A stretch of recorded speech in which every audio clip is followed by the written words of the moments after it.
Okay, so basically the idea of this session is just to give all of our President's Award recipients a chance to talk about the theme of this year's conference and also some of the successful teaching strategies that they use that align with the theme of teaching for change.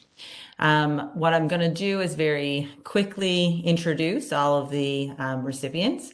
And then I'm going to turn it over to each of them in turn to take about 10 minutes to kind of answer those questions and talk about some of their insights. And then our hope really is that at the end we'll have some time for a conversation amongst all of us, the panelists and also the people in the audience. So I'll introduce myself first very quickly. I am Christina Thorpe. I'm a professor in the psychology department, and I'm also the head of the psychology department. I am one of the recipients of the President's Award for Distinguished Teaching.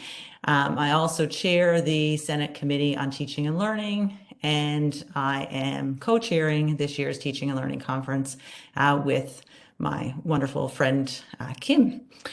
I think if you were to ask me about my kind of teaching philosophy or my teaching goals, for me, everything is really surrounded around mentorship, establishing relationships with my students so that I can help them kind of fine tune or understand what their goals are, help them see what their strengths are, and also maybe some skills that they'd like to work on. And then finding ways to, collaborate with the students and work with them to have some strategies that they can use to attain those. Sometimes those are one-on-one, and sometimes they're done more in a classroom setting.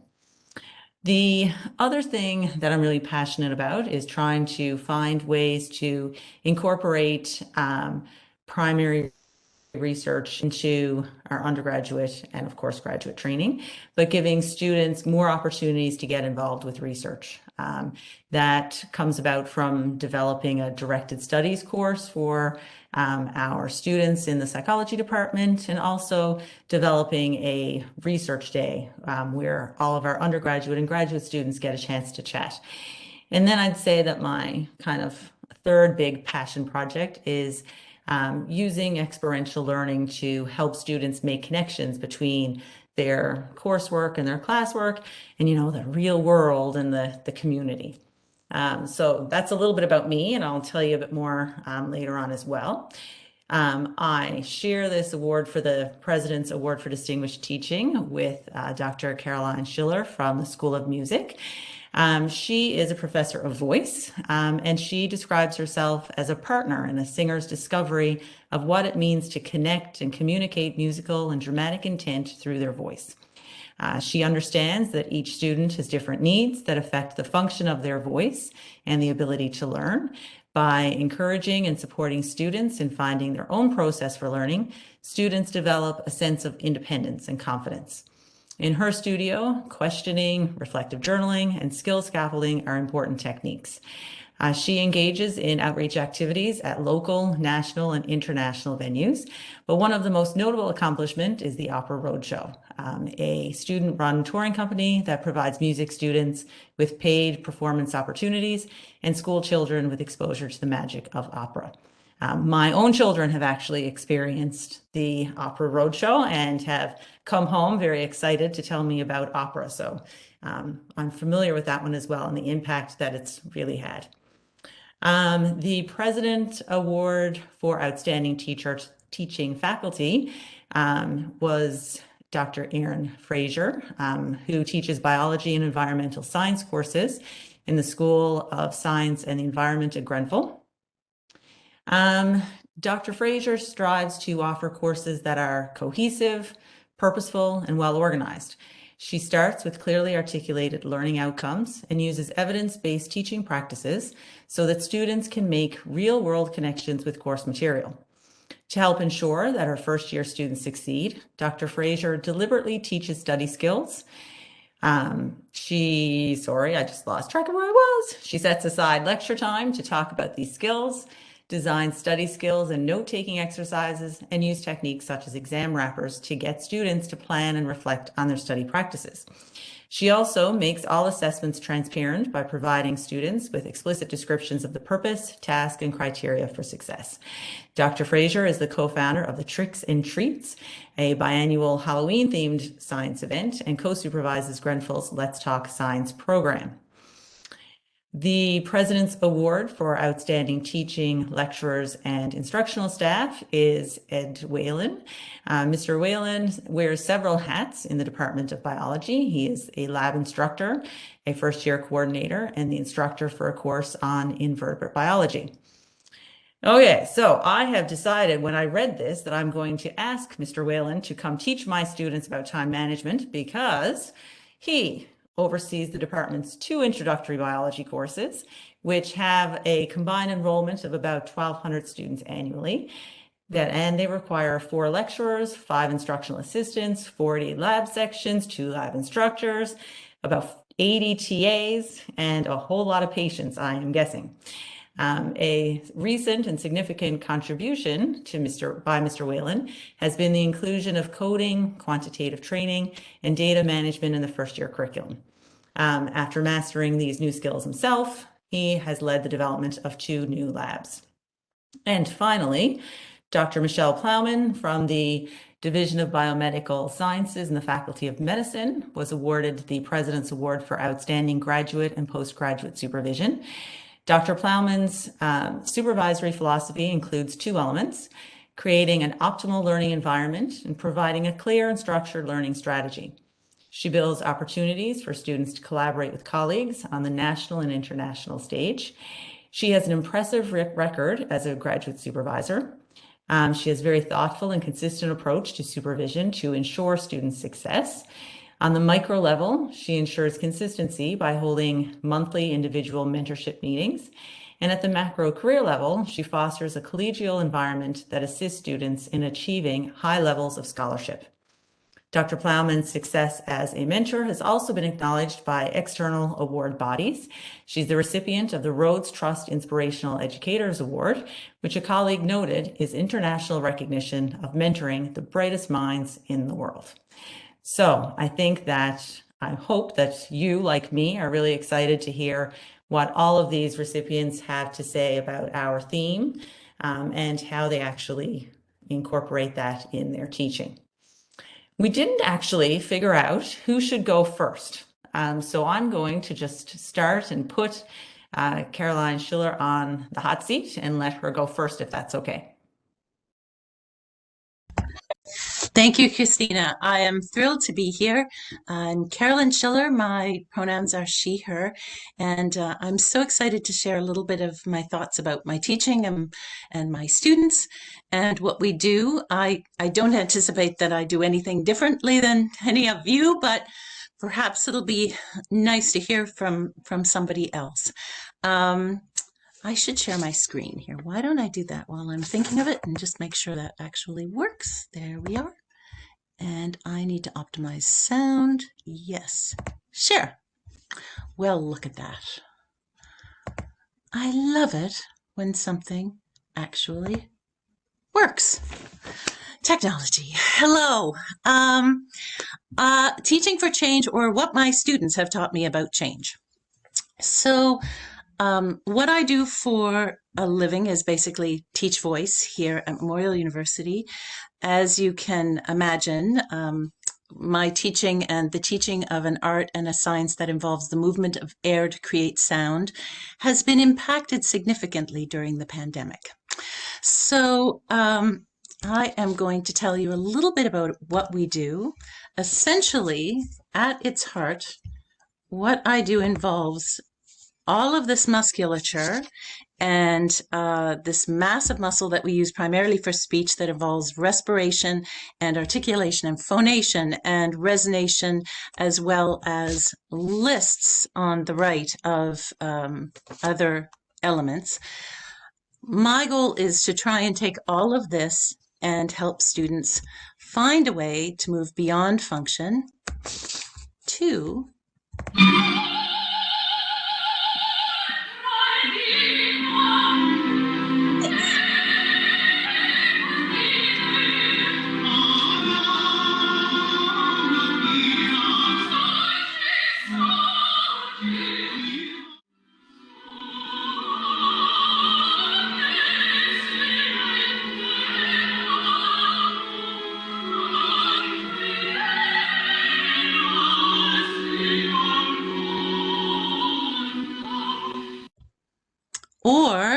in Zoom what looked like this.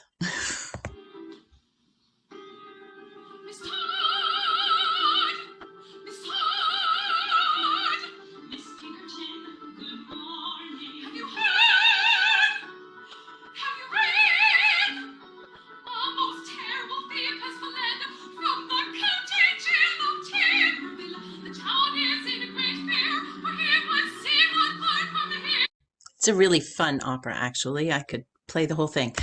But that is what our teaching during the pandemic looked like, or a great deal of it. So a few practical thoughts that I have actually learned truthfully from my students over the course of the pandemic and before with regard to change. So our students are global citizens, and they expect us to keep up.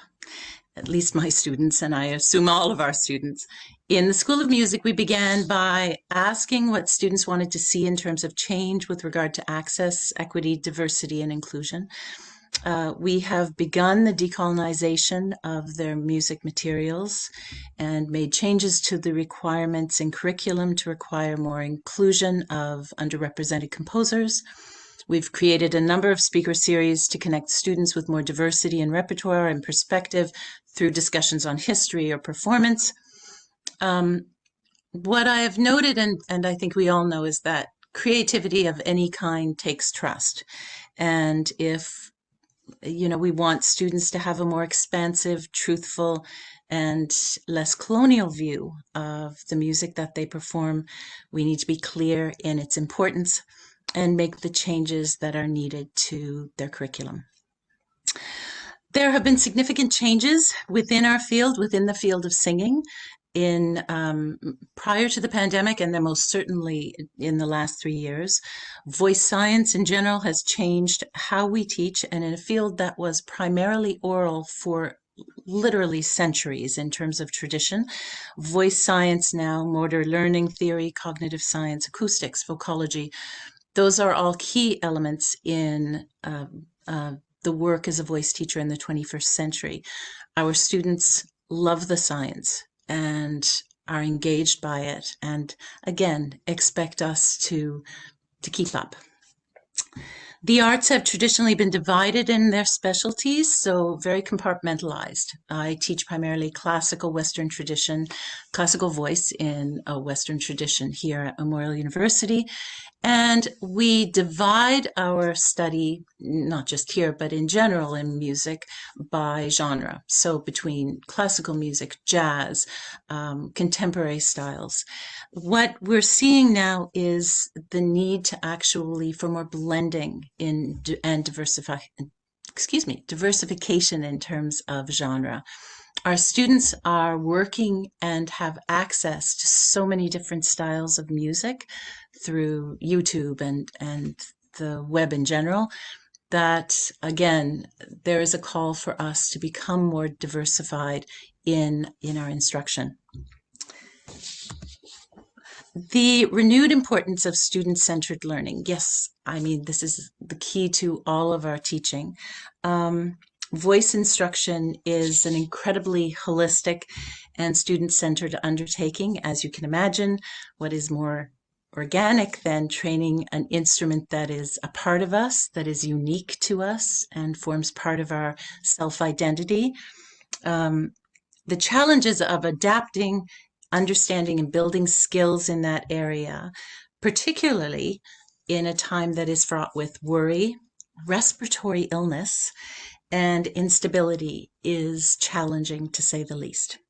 So what student-centered teaching has come to mean to me now is being willing to adapt to a level of flexibility and the realization that it's not about what I feel is necessary to accomplish on the day, but what my students are in a place to learn. So rather than separating the learner from the actor, the process of learning, being much more about the process itself, process over product. Question-based pedagogy, as Christina said, that has always been a key in instruction. Asking is the first step in developing awareness and a perception of what is occurring physically. So I encourage a studio where active question-based learning is key. But when faced with teaching in a technological environment where you can't trust the sound, you have to ask, how does that feel to you? Are you aware of any changes of sound between those two exercises? Staying clear of directives, how, rather than telling students how something is supposed to feel or how it's done. Rather, I ask and create situations where they can have those experiences and discover for themselves.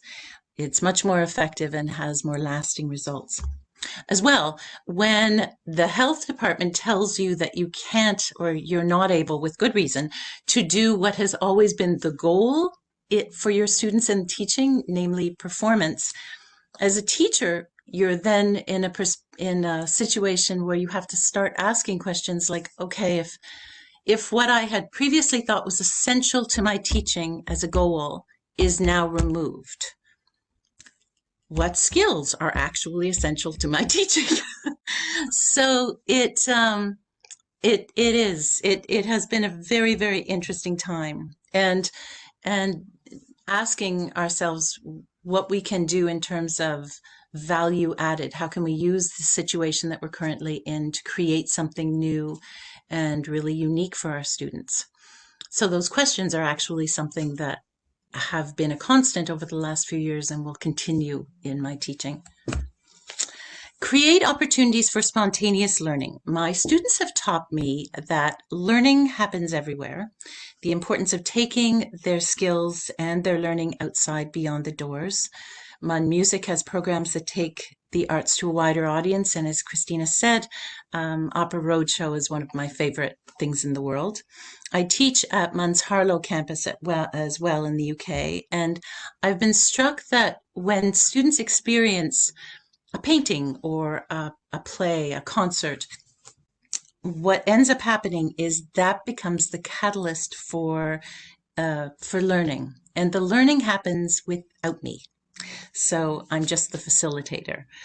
Finding ways to make that and allow and enable that to happen in my teaching, just being the facilitator, that I think is my goal moving forward. Embrace technology. I curse technology at least once a day. I do, but I have used it to my students' benefit in ways that in the last 2 years that I hadn't thought possible. So a couple things that I've discovered and that I've really kind of made important to myself. The idea of not having to reinvent the wheel, using the tools that my students use, and choosing from the vastness of information that is already exists online, collaborating with other teachers in my own field and in peripheral fields, and sharing materials rather than feeling like I have to create everything myself. I've used technology to encourage self-assessment, especially when we were only on Zoom and couldn't be together. So I had them recording bits of their practice, bits of the pieces that they were working on, and then I would watch the video with them in real time over Zoom, stopping and starting myself and making them aware of different things and directing and guiding their self-evaluation in a really positive way. Because obviously there were things that I was hearing that they might not have been aware of. The other thing is using technology to collaborate with people all over the world. I think the School of Music, I think the voice area, we've had over 40 guest artists in the last 2 years to work with our students. And they have worked with our students in every field, everything from training transgender voices in the voice studio to musical theater and contemporary music styles, to sessions on Marian Anderson, who was an American contralto who was key in the fight for African American artists to be better understood. If you're interested in Marian Anderson, she was amazing. If you Google Easter Recital 1939, it's absolutely amazing. All right, almost done. And resilience. Um, Recognizing and honoring the resilience of my students. Um, it's taught me that how we respond to change is what's important as learners and as humans. They have found ways to make music and sing in a time when we weren't able to breathe on each other. So, to be completely honest, it says a great deal to me about the resilience and the ability of our students to actually find ways to create no matter what the circumstances. And what my students have taught me is that they know what I have taught them, as well as bringing obviously their own life experience. So it feels like a significant responsibility, now more than ever with everything happening in the world, to try and choose very wisely what it is I'm teaching, pointing them in a direction that will open the doors and help them see themselves in a larger context.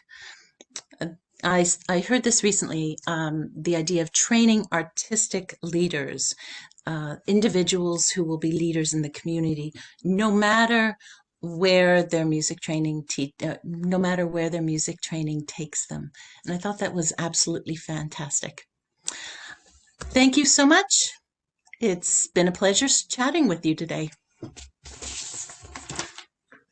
Thank you very much. I think that for me, I should have known, but it really is a challenge, I'm guessing, to try to do singing when they're in a pandemic and everyone has to wear masks and whatnot. The 10 minutes definitely flies quickly.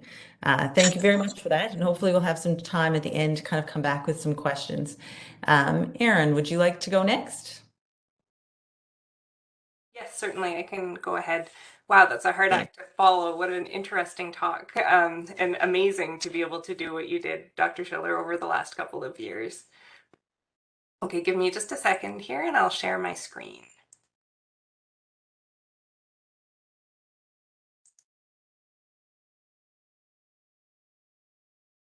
Okay, how am I doing? Yeah, we can all see this? Okay, great.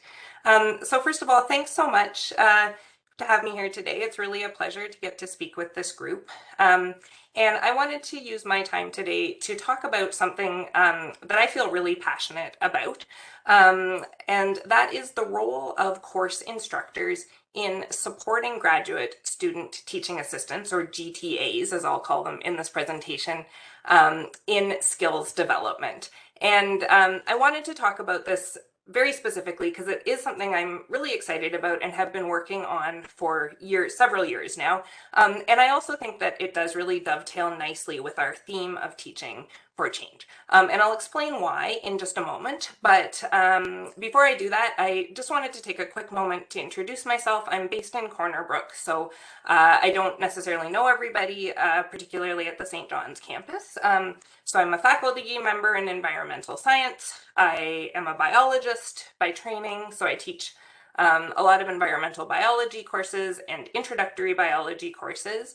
And my research is focused on wildlife ecology with a specific interest on bat biology. So that's me. Okay, so how does my theme connect to the broader conference theme of teaching for change? Well, there actually are kind of a few different connections that I can make. The first one is extremely literal.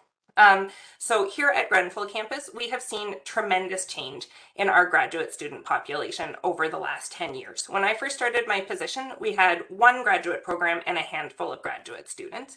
And over the years, the number of students and number of programs has gone way up. We now have quite a large graduate student body. And so as instructors at Grenfell campus, in the last few years, we have really had the opportunity to think about how we can best work with graduate students as teaching assistants in our courses. So that's a very literal on-the-ground change that I have personally experienced, as well as my colleagues at Grenfell. But in a more sort of broad sense than that, I do think that as course instructors, we have a real responsibility to support graduate teaching assistants in skills development in a way that will make them graduates of our programs who are better prepared to face a changing world. So what do I mean by that? Well, when we think about having a GTA in a course and the benefits they might bring, probably the first benefits that we think about are those that come to the course instructors. So a GTA can help to lessen the load or allow us to do extra things we might otherwise not have done. We can imagine GTAs as being very valuable for undergraduate students who are taking a course, particularly as they can act as these really neat, similarly aged mentors who can be very inspiring for undergraduate students. But in addition to the benefits that GTAs bring to a course, I think it is equally, if not more important, to think about the benefits of that teaching experience to the GTA. Obviously, doing one of these positions is a source of income for these students, so it has a very real benefit to them. They also can use these positions as opportunities to increase their familiarity with course content that can be really useful in their own research, training and development. But beyond all of that, participating in GTA positions offers a huge opportunity for graduate students to develop skills that they might not develop in other ways within their graduate program.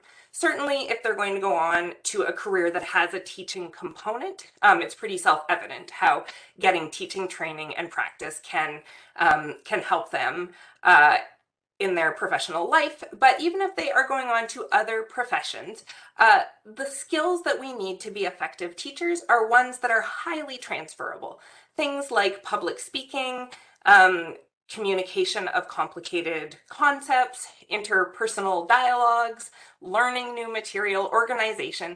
These are all critical skills that GTAs need to have to do their jobs and that can be extremely valuable for a graduate entering into the professional realm. And I would argue that in many cases, these are skills that are unique from and complementary to the skills that they are developing in other parts of their graduate studies. So I would argue that in supporting GTAs to develop strong teaching skills, we are helping to mold graduates of our graduate programs to have a wider skill set and to be better able to face and work within a rapidly changing world.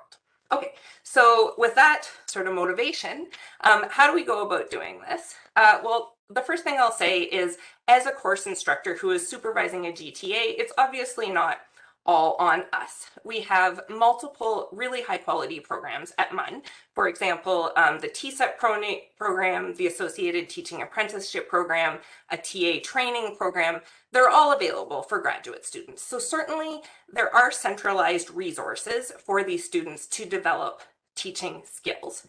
However, I feel really strongly that as a course instructor, there is a role for me working individually with one or several GTAs in helping them to develop these skills. And I think that a really important way or place to start in doing this is to take some time to really consider that course instructor GTA relationship and to conceive of GTA supervision as important work that requires skill and planning, and work that should be approached mindfully.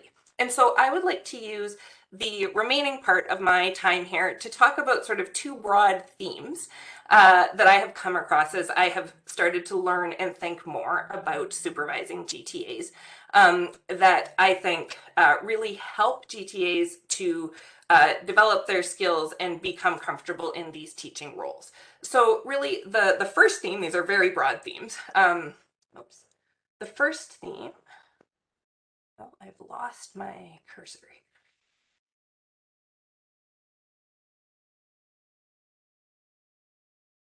here. Okay. So the first theme, very broadly, is engaging in effective GTA supervision practices. So helping these GTAs to do their job well, making them feel confident that they know what they're doing, so that they can do it well and think about what kinds of skills they are developing. And secondly, to go beyond just effectively supervising these students in their necessary duties and working individually with them to talk about what their own goals are, and then thinking of ways to help them to work towards those goals within their positions. And I'll talk about each of these ideas separately. So in terms of effectively supervising GTAs, really all I want to say is there is a tremendous body of work and resources in the world on this topic. So I have no intention today of lecturing on those ideas, other than to say that in my own work and learning about this, three main themes have emerged. We can help GTAs in their work by planning positions that are realistic and that are appropriate for them. There are a number of things we can do at the beginning of the term to get them started on the right track, both working with us and with undergraduate students and making our expectations clear. And there are a number of different things that we can do to mindfully, explicitly train them to do the things that we need them to do. And I've mentioned some ideas having to do with marking here, just because I know marking is something that we really frequently ask GTAs to do. So, so the first thing we can do is to really set them up for success by supervising them effectively using widely known and easily obtainable best practices. And second, we can take the time, if we have individual relationships with GTAs, to learn a little bit more about what their own skills development goals are, and then helping them to work towards those goals. And this is something that I've been trying to do for a while now, probably for the last 7 or 8 years. So whenever I have a GTA working for me, one of the first things we talk about is what skills or experiences they hope to gain through their GTA position. And just to be clear, I am always very much letting them know that I'm willing to dedicate paid time to this. So I'm not asking them to volunteer to do these things. I'm willing to use a proportion of their TA contract for them to develop their own professional skills in a way that they see fit. And I have really enjoyed having this kind of interaction with GTAs over the years. I find usually when I put this offer out there, often the answer is yes, and there has been a tremendous diversity in terms of what GTAs hope to do. A lot of the time they want to give guest lectures, or in more recent years, make educational videos for remote learning. But I had one student who wanted practice facilitating discussions. Others have helped write assignments. Others have looked for examples and resources that can make the course better. And so, you know, all of these things, they're great for the course, they're great for the undergraduate students, and I think they can be really helpful for the GTAs. I should mention that sometimes I put all this forward and the answer has been no. So sometimes when I speak with GTAs, that's not what they want to be spending their time and their mental energy on at that moment. And that's totally fine. Like, I completely get that. It may not be where they see themselves going, or if they're at a really busy time in their thesis, this is not what they want to be doing, and that's totally okay. This is just something I would put forward as an option for them. When I work with GTAs to do this kind of skills development, I strongly encourage them to do it in a way where there's a feedback and reflection piece to it. So we'll meet before they do whatever they're going to do, make a plan, they'll do it. We'll meet afterwards, talk about it. I usually have some feedback for them. And in a best case scenario, we'll close the feedback loop by allowing them to go back out and try again with, you know, the benefit of their first experience. In some cases, when the GTA has contributed in a really obvious and meaningful way to the course, if they want, we can get student feedback, either through the CEQs or in some other way for the GTA on their teaching contributions. And I've had really positive experiences with this. I would only ever do it if a GTA wanted it. And in my experience, the undergraduate students in my classes have been really wonderful in terms of the kind of feedback that they give to GTAs. I find they're very constructive in their feedback. They seem to really be aware that these GTAs are often learning or doing things for the first time. And I often get the vibe through these kinds of comments that they really want the GTA to succeed. So it's always kind of nice to see this sort of thing happening. Okay, so I'm getting my countdown timer here. So really, just to conclude, I think the main message that I have today is that GTA positions, they can be win-win-win, where each win is an instructor, undergraduate students, or the GTA themselves. But to really optimize these positions, mindful supervision is required. And there is tremendous potential for GTAs to develop skills that they can use throughout their program and beyond. They're best able to do that if they're well supervised. And there is real potential also in these positions for GTAs to grow towards specific goals that they may have for their own professional development. Thank you very much, Erin. I think you and I have a lot of things in common in terms of really wanting to focus on that mentorship role with students. Thank you very much. Ed, how about you? Certainly. Can you hear me? Perfect. Good afternoon. I must admit that I have a slight case of the nerves. I've been speaking in front of groups for many, many years, but there's a big difference between speaking in front of 18-year-olds and speaking in front of your peers. So if it sounds that I'm nervous, it's because I am. As Dr. Thorpe said earlier, I'm a biology lab instructor. In biology, I specialize or look after first-year biology. I also teach in the second year level as well, and I'm also the first year coordinator for the biology department as well. And I've been teaching labs for about 33 years. I enjoy my job as much now as I did in the beginning, probably more so. It is a tough, stressful job at times, but it's been a joy to be a lab instructor. I have joked with my coworkers for years about winning a lottery and leaving or retiring, but if I wasn't a lab instructor, I'm not sure what I would do. I even seem to end up in my office and in the lab on my days off. I've had the opportunity to meet and work with hundreds of students over the years. I'm now teaching the children of the first students I taught in the 90s. It is thrilling each year to see a brand new cohort of students beginning their university careers. This is probably why I never asked to be moved out of first year. Their excitement about starting a new chapter in their lives is contagious and has kept me young at heart. I have met students not only from all over this province and country, but all over the world.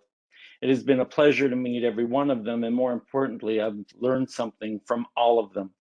It is a cliche to say, but none of them were alike, and I've been reminded time and time again that it is not possible to generalize. They all come with unique perspectives and a set of experiences. As a lab instructor, I'm afforded the opportunity to spend a relatively large block of time each week with my students. This does not happen often in the university setting. During a lab, the first 15 minutes is devoted to giving a brief talk on the lab that the students are about to complete. We keep our pre-lab talk short as it is our belief that students are in the lab to do things and not to listen to me. The rest of the 3-hour lab period is for answering students' questions and interacting with each student to help facilitate their learning while they complete the lab exercises or assignment. Labs are hands-on, they are active. When students are working with specimens and various lab apparatus, and you and the TAs are rushing around trying to answer their questions, it can seem like organized chaos. It is those times that I enjoy the most.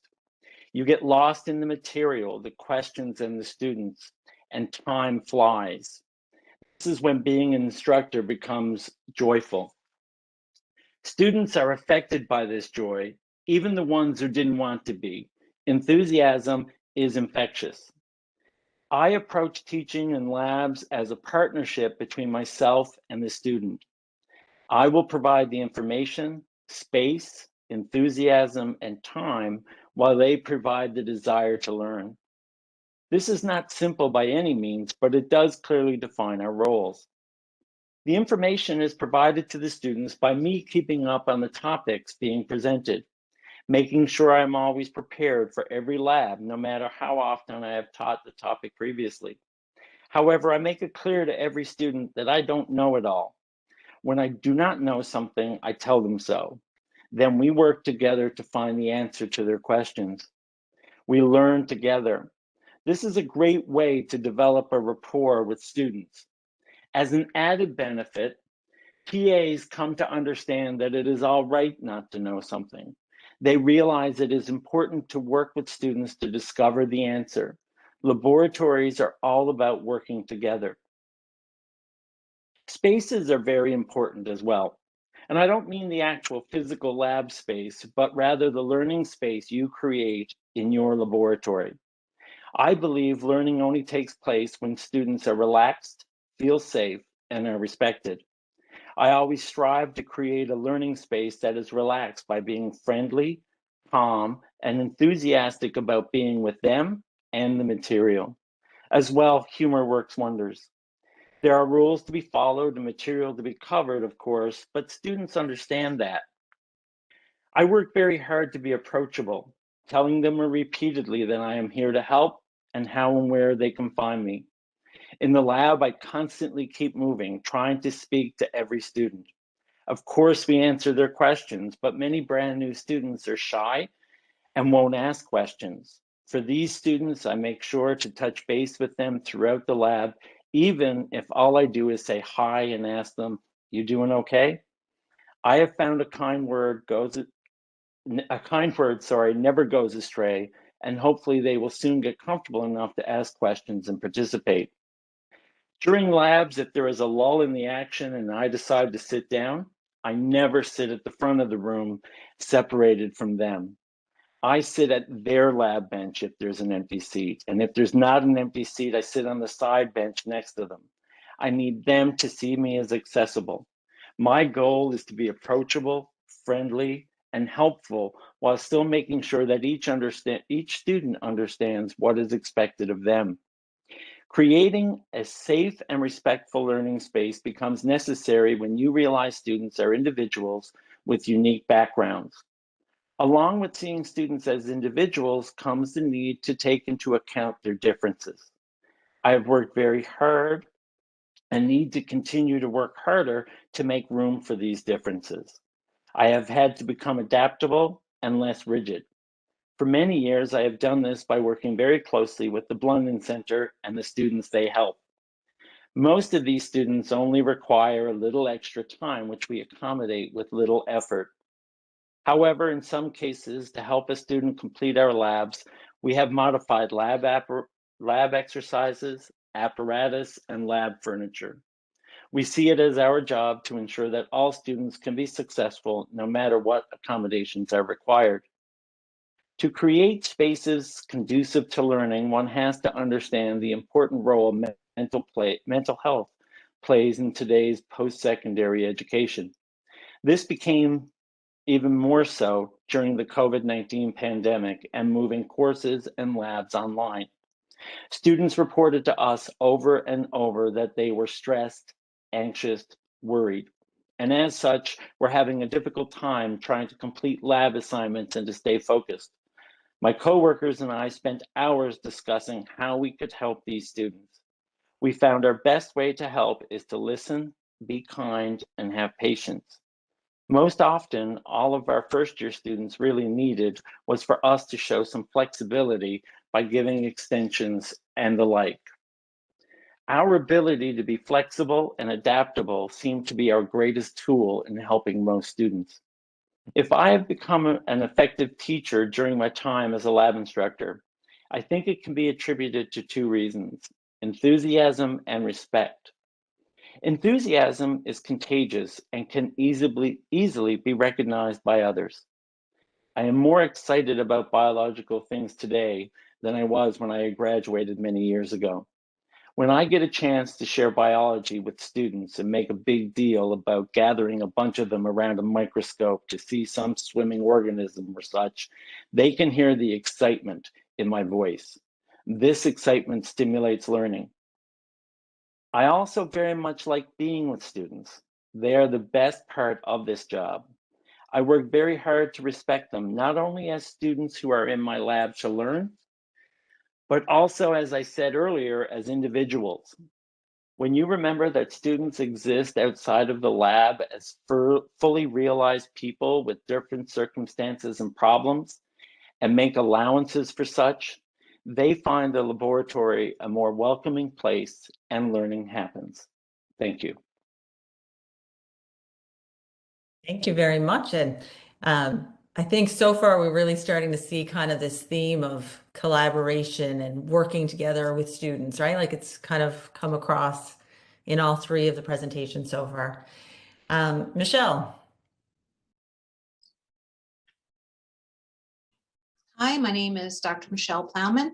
I'm an associate professor in biomedical sciences in the Faculty of Medicine at Memorial University, and I'm also a Canada Research Chair. And I'm very proud of the work that I've done over the last number of years, fostering an excellent learning environment and cultivating graduate student success. And I hope to quickly give you 8 tips in 8 minutes or so. Tip 8, choosing students who are well suited to the research you do. A critical step in being a great supervisor is ensuring that potential graduate students are in the right place at the right time in terms of their learning and career trajectory. And a mismatch between the goals of the learner and the goals of the supervisor will undoubtedly cause friction. My overarching goal is to select students with drive and determination from those who view graduate studies more of a holding pattern because they're unsure of what they should do in their lives. If their email is clearly directed to me, not a generic email, then I usually review those attachments. I always provide a response, something like, thank you for your interest in our research. Your background seems to be a good fit. However, we don't have any spaces in our lab until fall. Usually I'll give them the following year. I send about 50 of these out each year and hear back from about 5. And among these few, I begin a conversation. My strategy is to explore with them what their true intentions are, and if they fully appreciate the investment required for research and graduate studies. I use open-ended questions like, where do you see yourself in 5 years? And then probe them to identify their goals. What should you undertake now to get there? Tip 7, keeping top of mind ways to foster equity, diversity, and inclusion. My current and past trainees come from diverse academic and cultural backgrounds. I'm especially interested in mentoring students from underrepresented groups. I recognize that advantage, opportunity, and privilege are factors that increase the student's ability to achieve honors and awards, and therefore what their CV might look like. For example, I observe that students who have to work while studying may have less time for volunteering. I critically evaluate CVs and engage in multiple email and face-to-face meetings with students before we commit to a supervisor-trainee relationship.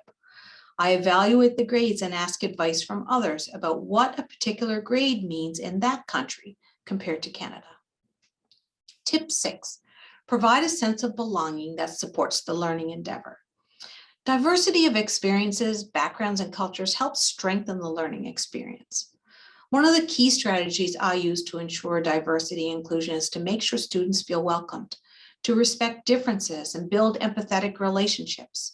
We celebrate birthdays and special events. We celebrate food and customs of other cultures. Fostering a sense of belonging permits full participation in the research and training endeavor.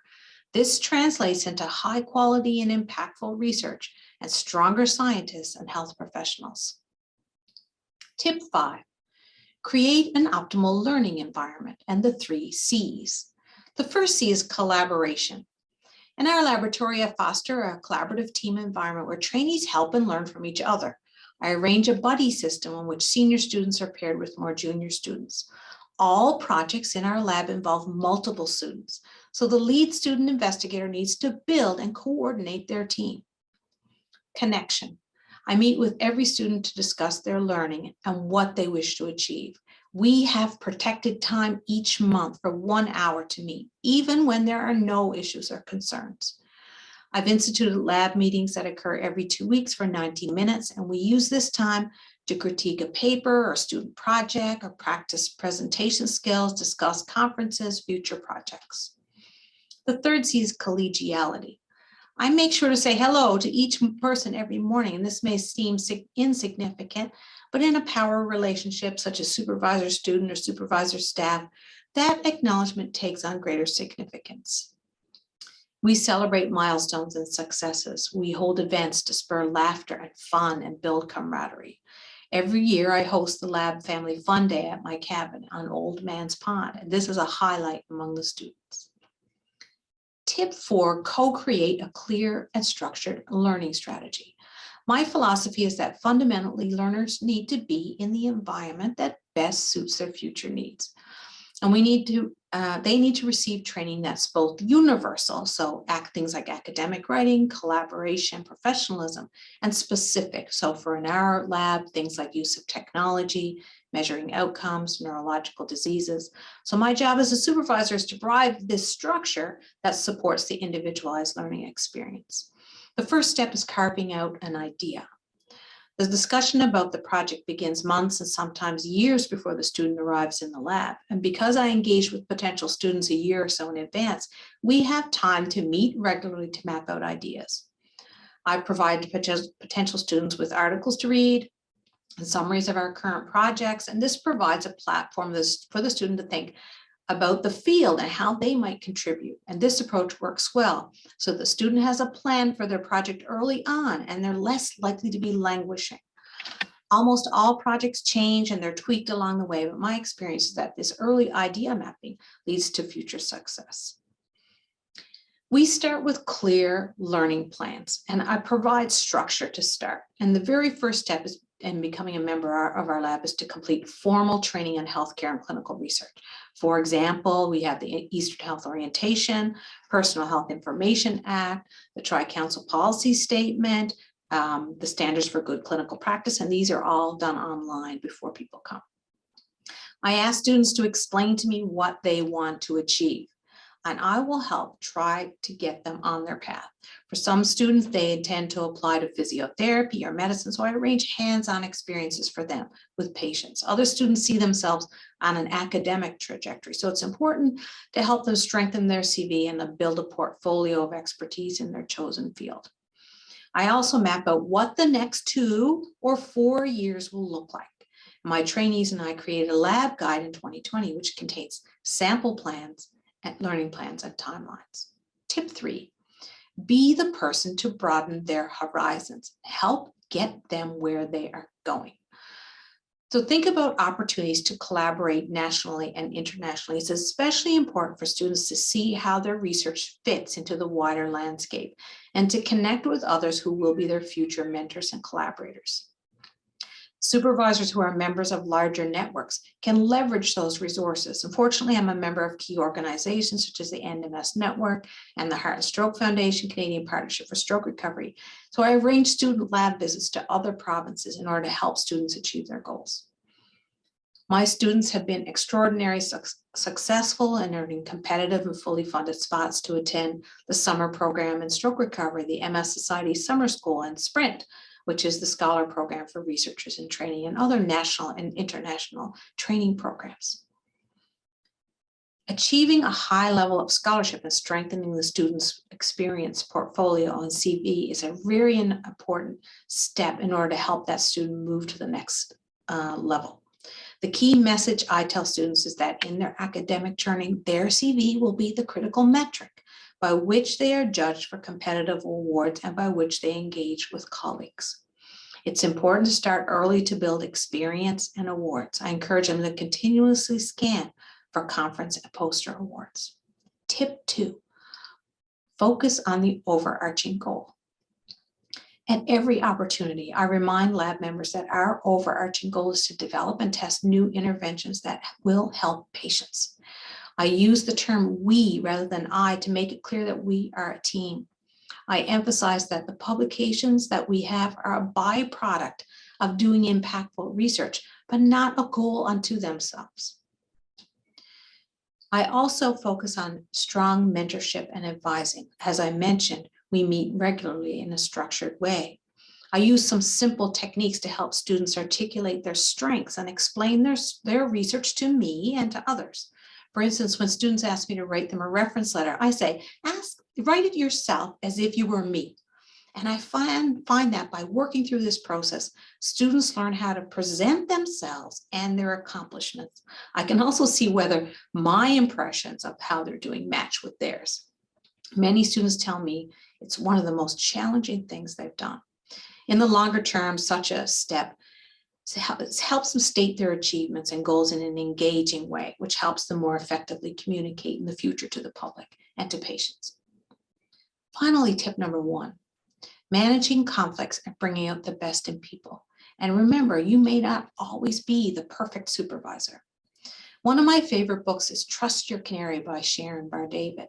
And she writes how small, seemingly insignificant incivility can erode the fabric of your team. She argues that it's not the big issues that cause conflict and upset, but the small, seemingly insignificant behaviors that are insensitive and discourteous. So I employ many different strategies to promote a positive learning environment that is conducive to personal growth. And a key one is modeling. Bar-David states, you are the model and the standard that people should be able to look up to. In my early years as an academic supervisor, I now look back and realize there were times when I demonstrated uncivil behavior. For example, I've sent emails that were curt. I complained about being stressed or in need of a coffee in front of students. A few years ago, I had an interaction with a learner and I realized that these seemingly insignificant statements trickle down to students, second and third hand, and it causes them distress. So for the last 5 years or so, I've instituted my own personal behavior check in every interaction that I have. Rather than have more relaxed meeting schedule with there's issues, I now meet with each student every month so that we have our own dedicated time together. I believe this is required in order to address learning benchmarks and to check in to discuss challenges and successes. What I have come to know over the years is that as a supervisor, I can learn to be better. Supervision of graduates and undergraduates is an important craft that should be honed.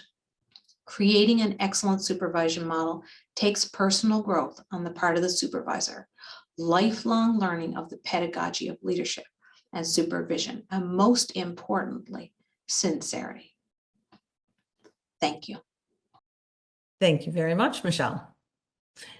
Okay, so I guess, the main things that I was kind of seeing from that, there's definitely some common themes that all of us have going through it when it relates to teaching and learning and teaching for change.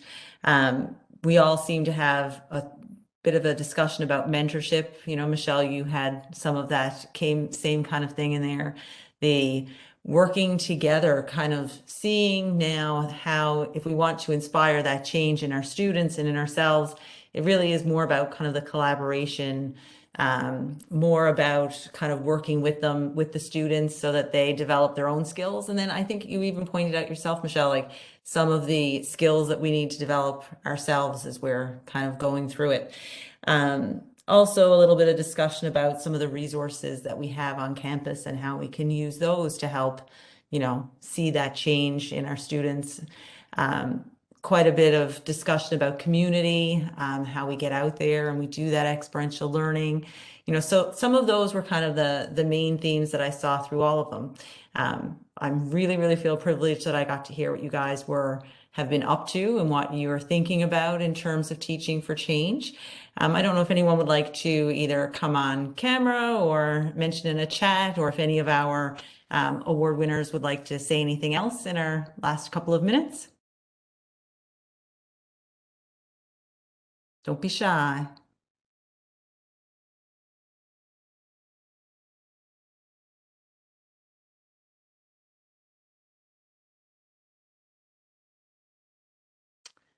Okay. All right. I believe that, Edwin. Sorry, I was typing the message and then I thought, why don't I just say it? Thank you very much for your presentations. Thank you. And with this past term with COVID, we've had to do more on hybrid teaching, I think. Like I've had students in class and students online, and I find it's hard to keep track of both. Like I tend to lose track of the students online. Like, I go back and check the chat feed ever so often, but I find actually it creates a very different dynamic in the classroom because I can't do the same thing with the in-class students, like do a lot of discussion groups and so on. Of course, we couldn't anyway with COVID, but I find I'm having difficulty speaking to both the online and the in-class students. So I was wondering if any of you would have any tips on how best to do that, like how do you keep track of both? How do you engage both in this in a way that's helpful for them? Is there anyone that would like to tackle that question? We have deliberately at the School of Music tried to work away from a hybrid model for exactly that reason. Okay, And since no one else is jumping in, I'm happy to that's just fine. say Yeah, that I feel your pain. yeah. And I've found that it works in my teaching, it worked much better when the students and myself were either all online Hmm. or all in person. I had some students who were international students who weren't able to be here last semester, in fall. So for those students, we created a hybrid model with some of the performance classes, master class and such. And I found it remarkably difficult. So I'm sorry that I can't add strategies, but I guess I do feel exactly what you're going through. Great. Thank you very much. Thank you.